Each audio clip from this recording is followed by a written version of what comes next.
Salut tout le monde, bienvenue à ce deuxième vidéo sur le jeu Virgin Queen publié par GMT Games en 2012. Dans ce vidéo, je vais vous enseigner la religion 2.0. Petit update sur notre playthrough. On a nos 6 joueurs. Je joue les protestants comme prévu. Et puis on a commencé officiellement la game en ce sens où on a dealé les cartes à tout le monde. On a pris connaissance de notre main, puis la phase de diplomatie du tour 1 est commencée. Puis j'allais d'ailleurs faire une vidéo pour vous montrer mes cartes en main, puis pour vous dire à qui je suis en train de parler et pourquoi. Puis je me suis rendu compte, Chris, que si vraiment vous ne savez pas comment fonctionne le nouveau système de religion dans Virgin Queen, vous comprendrez absolument rien dans ce que je suis en train de vous parler. Fait qu'on est aussi bien de régler ça tout de suite. Évidemment, si j'avais joué l'Ottoman, on aurait pu se crisser de la religion encore pendant un petit bout de temps, là. Je vous aurais plus parlé de field battle, de siège, de piraterie, puis en donc, là. Mais comme protestant, évidemment, la religion est au cœur de mes préoccupations. Puis comme je disais aussi bien, de régler ça tout de suite parce que c'est le plus gros changement entre Here I Stand et Virgin Queen, là, comment fonctionnent les conversions religieuses. On passe vraiment d'un mode où dans Here I Stand, on faisait beaucoup de micro-gestion quand on faisait des conversions comme ça, à un mode où on fait plus de la macro-gestion. D'abord, les unités continuent à avoir une certaine affiliation religieuse, fait que les unités anglaises régulières et maritimes sont considérées maintenant protestantes.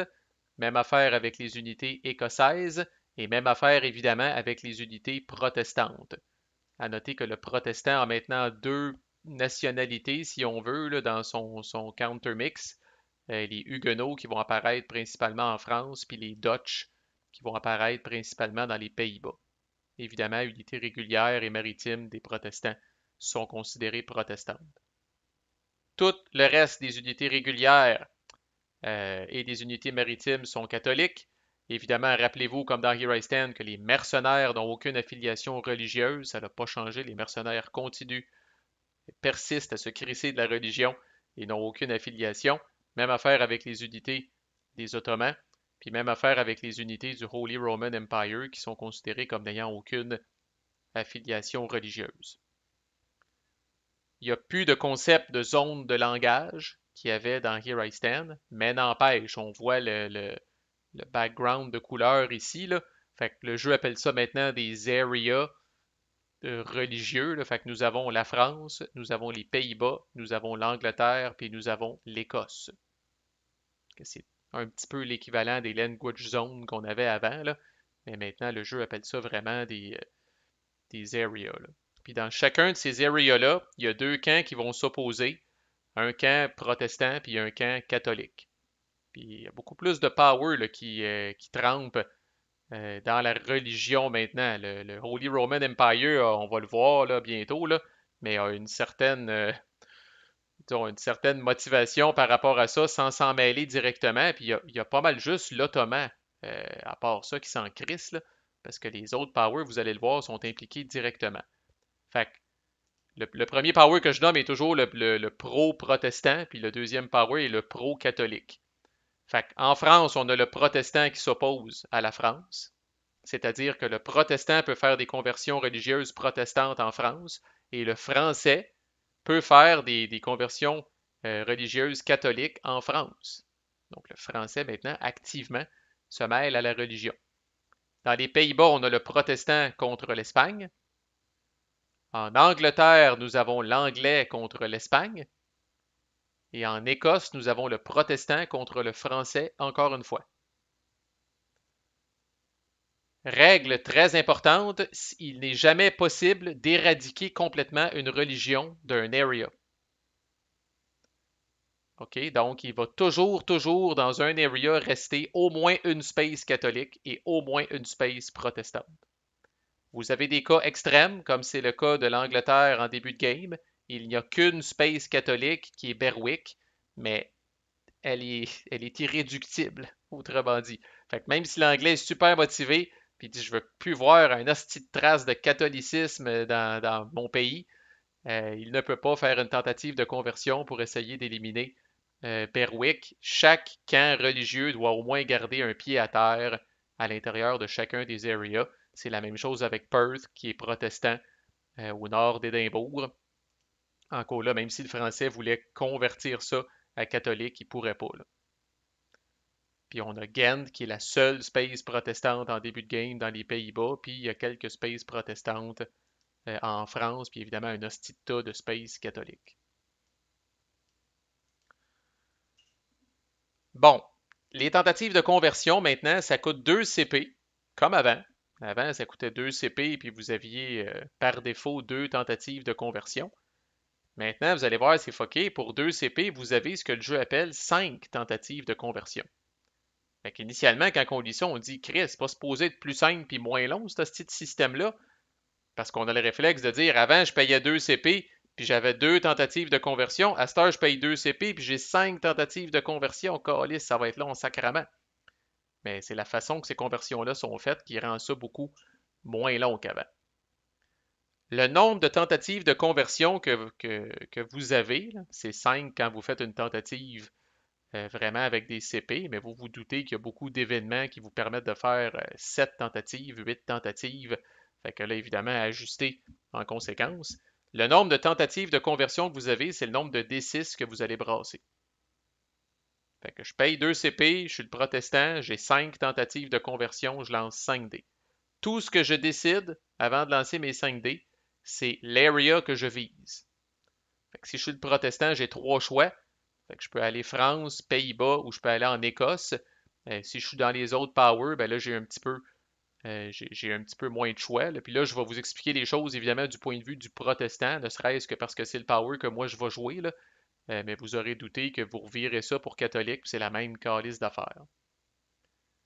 Fait que la grosse différence, je répète, je choisis un area, mais j'ai pas besoin, avant de brasser mes 5D, de dire je vais essayer de faire Poitiers, je vais essayer de faire Limoges, je vais essayer de faire Cognac, on s'en crisse. À ce stade-ci, on ne rentre pas dans le niveau de détail de qu'est-ce qui nous intéresse à convertir. Vous n'avez pas besoin de prendre de décision autre que l'area que vous ciblez avant de pitcher vos 5D sur la table. Là, j'ai fait exprès, vous avez vu que j'ai brassé comme plusieurs fois là, avant d'arriver au résultat que je voulais. C'est parce que je veux vous initier à la complexité, dans le fond, graduellement. Fait que supposons que c'est ça que j'ai roulé. Je suis protestant, puis c'est ça que j'ai roulé. Une fois que vous avez roulé vos 5 dés, ce qui est sûr et certain, la première chose que vous faites, tous les deux et tous les trois, vous les mettez de côté, ça sert à rien. C'est ni bon ni mauvais. Les deux puis les trois servent à rien, on les met de côté. Fait que là, dans ce cas-là, j'ai roulé 4, 4, 2, 2 et 5. Fait que là, je prends mes 2, 2, je les mets de côté. Il me reste mon 4 puis mon 5 en avant de moi. 4 et 5, c'est considéré ce que le jeu appelle des conversions mineures. Okay, c'est des succès, c'est pas des succès bœufs, c'est considéré des conversions mineures. Ça veut dire quoi une conversion mineure? Ça veut dire que vous allez regarder, c'est important ça de ne pas aller trop vite, là. C'est important quasiment de prendre une photo mentale avant de commencer à tourner des marqueurs ou d'ajouter des marqueurs sur le board. C'est important, par exemple, dans ce cas-là, de prendre acte de la situation initiale. J'ai Rouen qui est protestant, Nantes, La Rochelle et Amboise.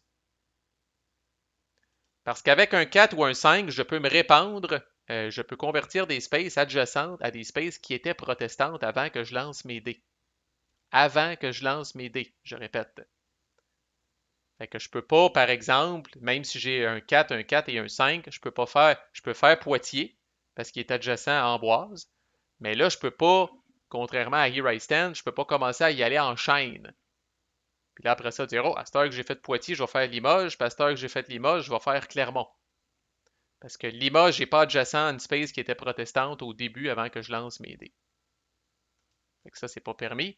Par contre, j'aurais pu faire Poitiers, j'aurais pu faire Cognac, puis j'aurais pu faire Chartres. Tout adjacent à une space qui était protestante au début avant que je lance mes dés.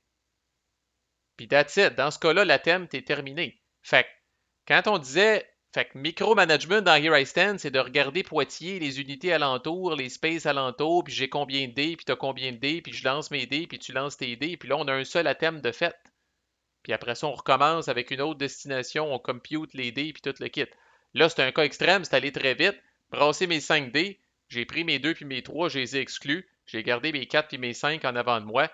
Puis quand je décide de flipper, ben je flippe. T'sais, quand j'ai flippé Poitiers, j'ai pas eu besoin de checker 56 000 affaires alentour. Je flippe Poitiers, Chris. Fait qu'avec un 4 puis un 5, la space doit être adjacente à une space qui était protestante avant que vous lanciez vos dés, et la space ne peut pas contenir d'unité catholique. Alors, c'est comme ça maintenant dans Virgin Queen que les unités catholiques, entre guillemets, vous protègent ou ralentissent la conversion, si on veut. Fait que, par exemple, si on revient à comment que j'étais, c'est ça catholique, c'est ça catholique. Fait que j'étais comme ça au début, mon 4 puis mon 5 ne me permet pas de convertir Orléans.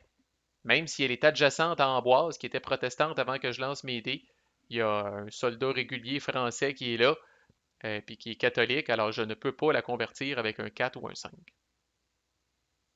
Vous me voyez venir tranquillement pas vite, là. Mais on n'a pas parlé des 6 et des 1 encore. Fait, fait qu'on va revenir au setup. Fait que ça, j'assume que c'est m'en allait demander si tu clair. Tu sais, ça c'est des formations professionnelles de donner des formations à des vraies personnes. Fait que vous pouvez pas me répondre, j'espère que c'est clair.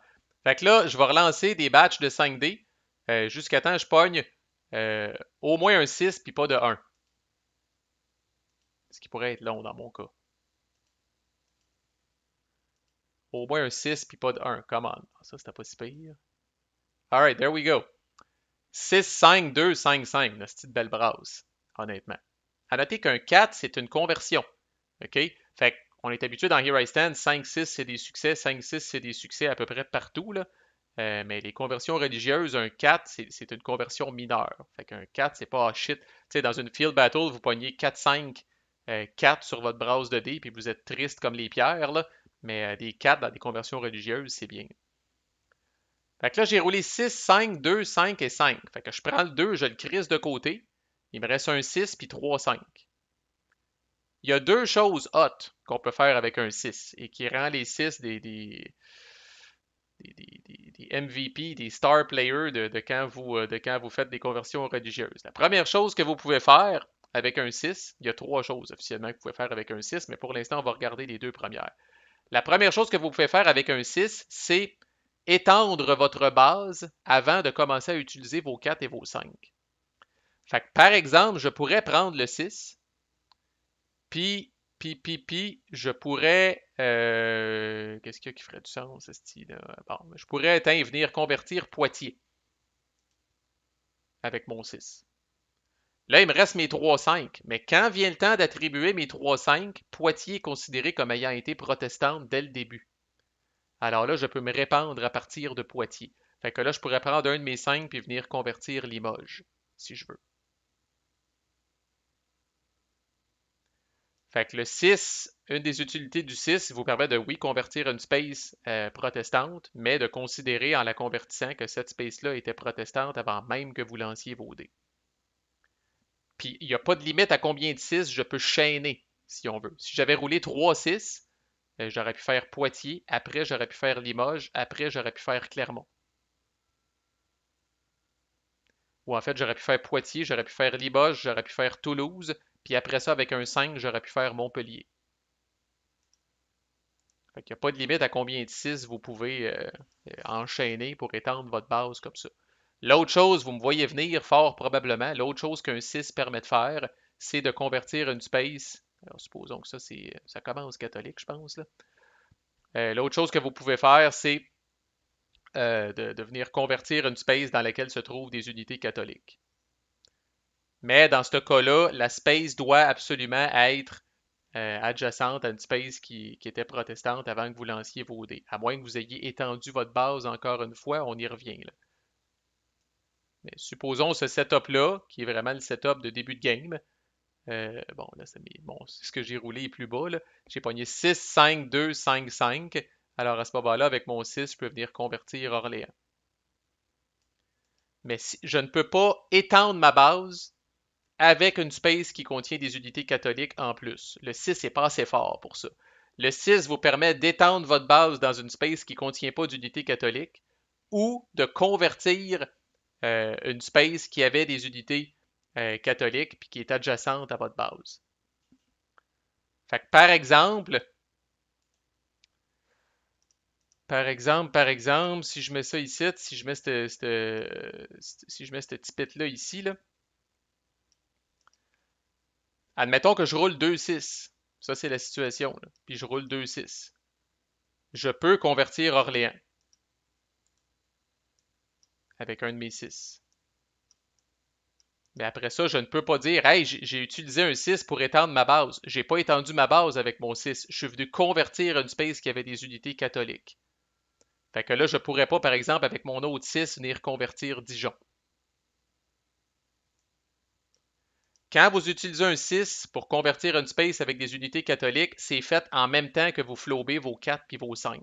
Alors, ce n'est pas considéré d'étendre votre base. Alors là, même si avec mon 6, j'ai converti Orléans, je ne pourrais pas avec mon 5 venir convertir Dijon. Dijon n'était pas adjacent à une space protestante avant que je roule mes dés. Puis mon 6 à ce moment-là n'a pas été utilisé pour étendre ma base. Mon 6 a été utilisé pour convertir Orléans qui était tough comme le Christ. Par contre, ce qui est faisable, je pourrais prendre un premier 6 pour convertir Cognac. Puis après ça, je pourrais prendre un deuxième 6 pour venir convertir Bordeaux. Alors, mon premier 6 a été utilisé pour étendre ma base dans Cognac qui ne contenait pas d'unité catholique. Et mon deuxième 6 est utilisé pour convertir Bordeaux qui, lui, contient une unité catholique. Fait que, Chris, que c'est mieux. Il n'y a pas d'autre façon. C'est plus vite. C'est excitant pareil. Parce que vous roulez 5 dés, puis là, tout peut arriver. Les 2 puis les 3 font rien. Les 4 puis les 5, on est content pareil. Les 6, on est content en tabarnak. Il y a de la décision pareil, mais quand vous commencez à prendre vos décisions, ben, vous êtes en train de résoudre la thème au complet. On n'est pas dans la micro-gestion. C'est surtout que le vrai killer dans Here I Stand, c'était la fameuse carte qui disait, ou quand tu finissais un Nouveau Testament, ou quand tu finissais une Bible, c'est n'importe quel effet qui disait, bon ben là, tu as 6 à thème. C'est dans ce temps-là où je disais, Chris, allez prendre l'air, vous avez le temps en hostie, là. Mais là, vous allez voir, il y a des cartes, par exemple, qui vont dire, hey, là, tu as 8 à thème de conversion en France. Et colis! Dans Here I Stand, on se tire une balle. Ça va prendre 15 minutes. Mais là, tout ce que ça fait, 8 tentatives de conversion, c'est qu'au lieu de prendre 5 dés dans votre main, vous en prenez 8.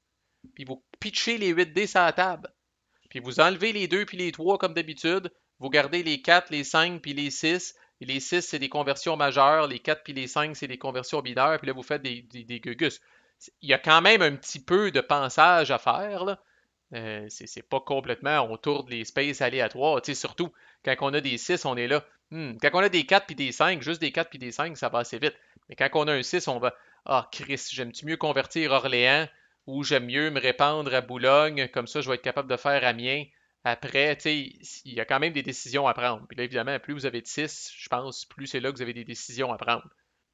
Parce que là, vous pourriez dire, oh, si j'ai 2-6, je pourrais faire Poitiers puis Limoges. Comme ça, après, je serais capable de faire Toulouse, je serais capable de faire de Bourges, je serais capable de faire Clermont avec mes 4 puis mes 5 qui me restent. Fait qu'il y a du pensage à faire quand même. Puis la dernière patente, allons-y là avec une brasse, somme toute. Voilà, c'est à que je veux des brasses avec au moins un 1, s'il vous plaît, merci.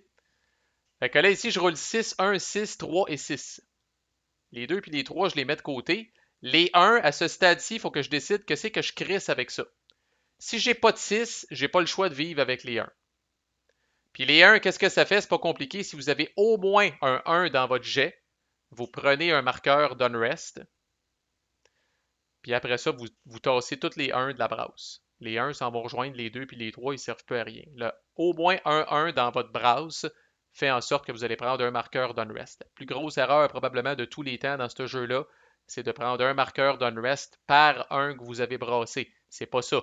Même si vous avez brassé 4-1, vous allez prendre juste un et un seul marqueur d'unrest.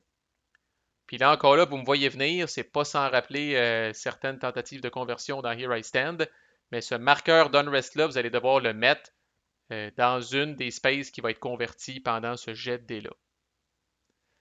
Quand je disais c'est pas nécessairement mauvais, ben imaginez justement que vous êtes à mancher de même, puis que vous roulez ça. Puis, par exemple, Rouen est comme ça. Ben là, vous pourriez dire, ah ben tiens, je vais convertir Rouen. Puis c'est là que je vais venir colisser l'unrest. Fait que là, vous faites chier le français. Le français se retrouve avec l'unrest dans une de ses keys. Il perd un VP, ce qui-là est recouverte. Il n'a probablement pas le choix d'y voir avant la fin du tour, surtout si ça change le nombre de cartes qui va se faire dealer au prochain tour. Fait que l'unrest, c'est pas la fin du monde, mais considérez qu'évidemment, l'unrest ne compte pas comme une space protestante. Fait que, tu sais, évidemment, comme protestant, vous êtes très avantagé. Plus il y a de space protestante sur le board, là, puis toutes les spaces avec de l'unrest. Fait qu'à un moment donné, ça pourrait devenir votre problème éventuellement que vous devez nettoyer. Pour chaque 6, dernière affaire, pour chaque 6 que vous décidez de downgrader en un 5, vous pouvez éliminer un 1 de votre jet. Fait que dans ce cas-là spécifiquement, où j'ai roulé 6, 1, 3, 6 et 6, je peux prendre un de mes 6 qui devient un 5, j'élimine le 1, fait qu'il me reste 5, 6, 3, 6. Et le 1, à ce moment-là, n'est pas considéré, il s'en va rejoindre les 2 puis les 3. Il n'y aura pas d'impact. Par contre, rappelez-vous la règle, dès que j'ai au moins un 1 dans ma brasse, je dois prendre un marqueur d'unrest. Fait que si vous roulez plus qu'un 1, si vous voulez vraiment, vraiment pas avoir d'unrest, ben là, ça va vous prendre plusieurs 1, 6 pour compenser chacun des 1. Alors, c'est la troisième utilité du 6, c'est pour annuler un 1. Par contre, ça a comme coût que vous devez le downgrader en un 5. Il n'est pas perdu, il devient une conversion mineure. Le 6, ce 6-là spécifiquement, devient un 5 qui va vous donner une conversion mineure quand même plus tard, mais vous perdez accès aux deux pouvoirs spéciaux du 6, qui est la possibilité de convertir une space avec des unités catholiques, puis qui est la possibilité d'étendre votre base. Fait que c'est pas mal de stock. Là. Puis là, si vous venez de Here I Stand, vous êtes là, oh my god, si ça va me prendre du temps pour, là, pour computer ça puis assimiler ça. Là. Mais comme je disais, my god, si vous êtes avec nous pour la longue run, là, dans le playthrough, on va peut-être voir 50 millions de tentatives de conversion. Là. Puis les premières, évidemment, je vais y aller beaucoup plus tranquillement. Je vais dire voici ce que j'ai roulé, voici ce que je fais avec les 2 puis les 3, voici ce que je fais avec les 6, les 4, les 5, les 1, puis Alouette. Mais c'est le principe. Fait que plus de micro-gestion. On lance nos dés en même temps. Il y a une belle petite procédure dans le rulebook là, que je vous ai expliqué quoi faire avec quel type de dés à quel moment. Puis après ça, on se répand. Oui, on réfléchit quand même, mais croyez-en à mon expérience, c'est moins long que dans Here I Stand. C'est moins de micromanagement que dans Here I Stand. Puis l'autre chose aussi, peut-être qui vient colorer ça, c'est le fait qu'il y a plus de joueurs qui sont impliqués. Fait que là, maintenant, quand vous allez convertir en France, ben, le français va vous regarder, là. Puis l'anglais se tape encore un petit peu ses cuisses parce que lui, il a avantage à ce qu'il y ait, si on va voir juste la traque des spaces protestantes, là, en terminant, là, fait qu'il y a beaucoup de joueurs, là, qui sont impliqués maintenant, là. Fait que l'espagnol a des VP pour les spaces catholiques, l'anglais a des VP pour les spaces protestantes. Évidemment, le protestant a des VP pour les spaces protestantes. Puis même le HRE qui ne peut pas faire de tentative comme telle, on va le voir, là, en tout cas, secrètement, va choisir un camp entre le catholicisme et le protestantisme. Ça va venir influencer ses VP. Là, vous ne voyez pas le français là-dedans, mais dans la prochaine vidéo, je vais vous parler des rébellions. Puis vous allez voir que le français a crissement intérêt à ce que ces qui ne demeurent pas protestantes trop longtemps, parce que là, il peut y avoir une rébellion protestante dedans, même affaire pour l'espagnol d'un Pays-Bas. Puis là, à ce moment-là, la qui va passer du côté protestant automatiquement. Fait qu'il y a beaucoup plus de joueurs qui sont intéressés enfin, qu'on sort moins les téléphones cellulaires là, que dans le temps de Here I Stand, quand c'était le protestant puis le pape qui faisait les petites affaires de débat puis les petites affaires religieuses. Fait que, prochaine vidéo, je vous montre les rébellions, c'est moins compliqué, là, mais ça, c'est une nouvelle patente complètement qui permet aux protestants de s'installer sur la map, parce que là, il y en a peut-être parmi vous, pendant que j'expliquais que je cherchais des unités protestantes, cherchez-les pas, un petit peu comme dans Here I Stand, il n'y en a pas une calice au début, mais cette fois-là, ils apparaissent pas avec la ligue de Schmalkalde, là, ils apparaissent avec quelque chose d'autre complètement, qui est le principe des rébellions. Voilà, manquez pas la suite, à plus.